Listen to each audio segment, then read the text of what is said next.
bisa mengalahkan tim besar Manchester United, tapi kemudian kalah lawan Bournemouth, kalah lagi lawan Real Madrid. Apa sebetulnya yang terjadi dengan Liverpool musim ini? Kalau Anda penggemar Liverpool, Anda mungkin termasuk yang pengennya musim ini buru-buru berakhir. Udahlah, selesai aja musim ini. Udahlah, segera berakhir musim ini. Dan kemudian Anda berusaha melupakan musim Liga Inggris 2022-2023 ini. Ini memang musim yang sangat berat bagi para pendukung Liverpool. Bayangkan musim ini Liverpool sampai pekan ke-27 ada di peringkat ke-8. Padahal musim kemarin Liverpool ada di peringkat kedua dan hanya selisih 1 poin dengan Man City. Sekarang ini selisih poin dengan peringkat keempat aja itu udah sampai 8 poin. Sehingga harapan untuk mengakhiri musim 2023 dengan posisi keempat, tiket ke Liga Champions, itu juga bukan hal yang mudah. Ini benar-benar musim yang sulit memang bagi Liverpool. Lalu apa sih yang bikin Liverpool dari tim yang musim lalu bisa menjadi peringkat kedua, menjadi salah satu tim yang begitu ketat bersaing dengan Man City? Bahkan Liverpool juga berhasil masuk ke final Liga Champions, menempatkan Mohamed Salah juga sebagai salah satu top scorer di Liga Inggris musim kemarin. Lalu sekarang tiba-tiba menjadi tim yang kok kayaknya kalahan begitu gitu loh. Dan kalahnya tuh kadang-kadang yang enggak-enggak gitu loh. Bisa mengalahkan tim besar Manchester United dengan skor dahsyat 7-0.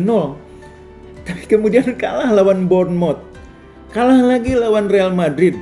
Terakhir digilas oleh Manchester City. Ya gimana nggak digilas, skornya aja 4-1.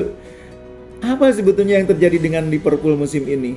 Liverpool yang musim lalu begitu perkasa, begitu kuat, sulit dikalahkan. Musim ini kok mudah sekali dikalahkan. Bahkan kalahnya dari tim-tim yang kadang-kadang sebetulnya secara peringkat, secara kualitas sebetulnya di bawah mereka. Argumen pertama, saya pikir saya setuju dengan banyak orang bahwa Liverpool agak tidak beruntung karena musim ini cukup banyak pemain yang cedera ya. Dan cederanya itu menurut saya agak berlebihan juga. Berkali-kali mereka tuh kehilangan pemain-pemain kunci, dan ketika pemain kunci sedang cedera, pemain pelapisnya ikutan cedera. Ini memang benar-benar keterlaluan ini cederanya. Liverpool pernah kehilangan Van Dijk, mereka pernah kehilangan juga Ibrahima Konate, padahal duet Van Dijk dengan Konate musim ini termasuk duet yang dianggap paling solid. Sialnya, hal itu juga terjadi di lini yang lain. Di tengah mereka berapa kali kehilangan Thiago, mereka kehilangan Fabinho, mereka kehilangan Jordan Henderson. Itu bahkan juga dialami oleh lini depan. Lini depan yang musim ini termasuk lini yang paling diperkuat oleh Klopp dengan mendatangkan pemain-pemain penting yang baru seperti Nunes, Gakpo. Tapi pada saat bersamaan dihantui oleh problem cederanya pemain-pemain yang selama ini sudah lebih dulu menjadi pemain reguler. Itu yang membuat Liverpool jarang sekali bisa turun dengan formasi yang sama dari pekan ini ke pekan berikutnya. Apalagi kalau kita mengharapkan beruntun itu 3-4 pekan bermain dengan formasi yang sama, itu jarang banget.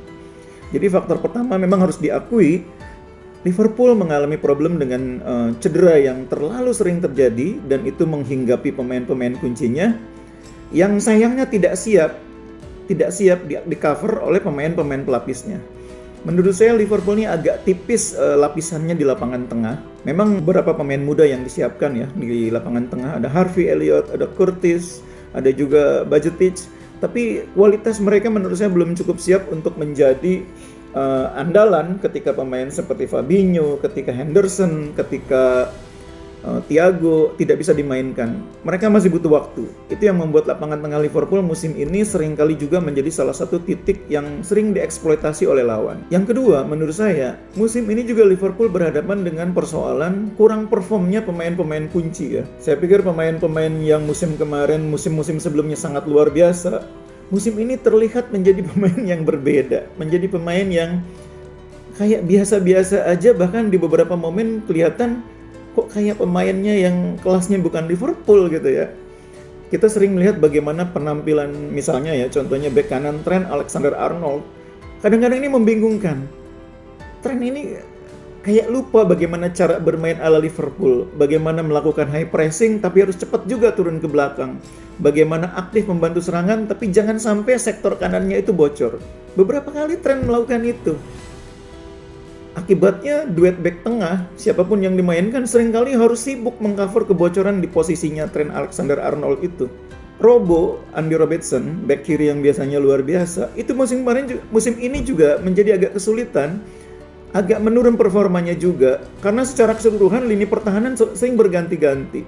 Chemistry-nya kayaknya agak kurang dapet, sehingga Robertson yang biasanya menjadi pemain yang sangat luar biasa, membantu pertahanan, membantu serangan, musim ini beberapa kali juga penampilannya di bawah standar. Dan Klopp juga beberapa kali dalam beberapa komentarnya juga menyitir itu gitu. Pertahanan menjadi persoalan. Sialnya lini tengah juga jadi persoalan. Lini tengah menurut saya musim ini betul-betul terasa sudah mulai membutuhkan pemain baru yang kuat, yang benar-benar bisa kualitasnya di atas materi yang ada saat ini. Bukan berarti Henderson bukan pemain bagus, bukan berarti Fabinho bukan pemain bagus, bukan berarti juga Thiago bukan pemain bagus, tapi menurut saya mereka sudah menuju ke akhir dari karir emas mereka. Sudah sulit untuk mengembalikan performa mereka seperti di era 3-4 musim yang lalu.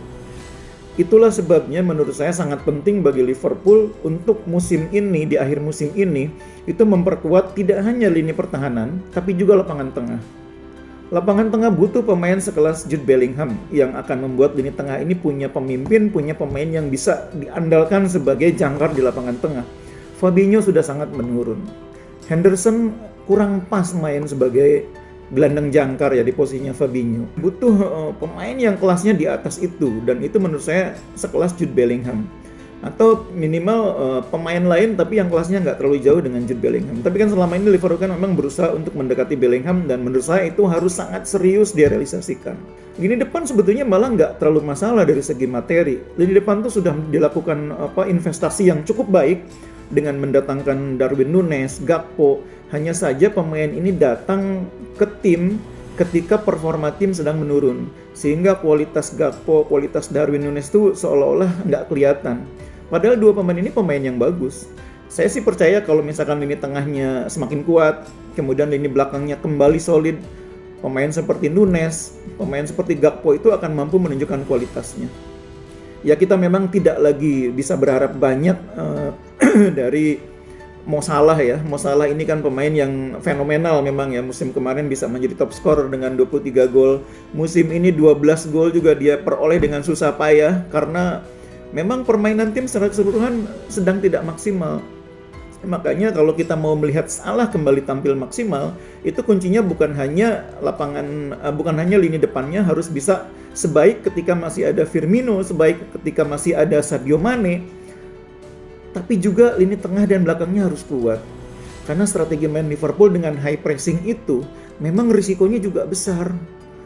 Pemain-pemain seperti Salah, Mane pada saat bersamaan bisa sangat produktif bersama Jota juga pada musim kemarin.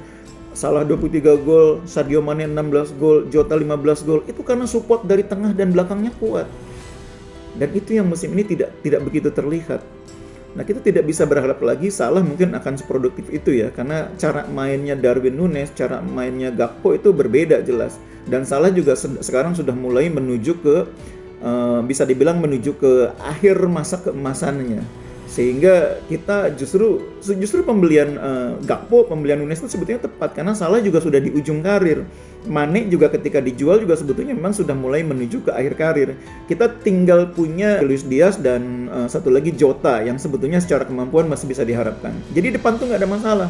Masih ada Gakpo, masih ada Núñez, masih ada Jota, masih ada Salah juga.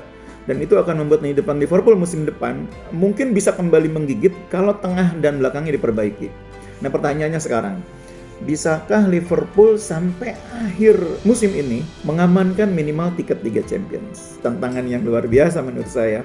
Karena Liverpool ini setelah lawan Chelsea itu masih akan bertemu beberapa tim yang alot buat Liverpool. Ada Arsenal. Arsenalnya tipikal tim yang untuk saat sekarang itu buat Liverpool merepotkan.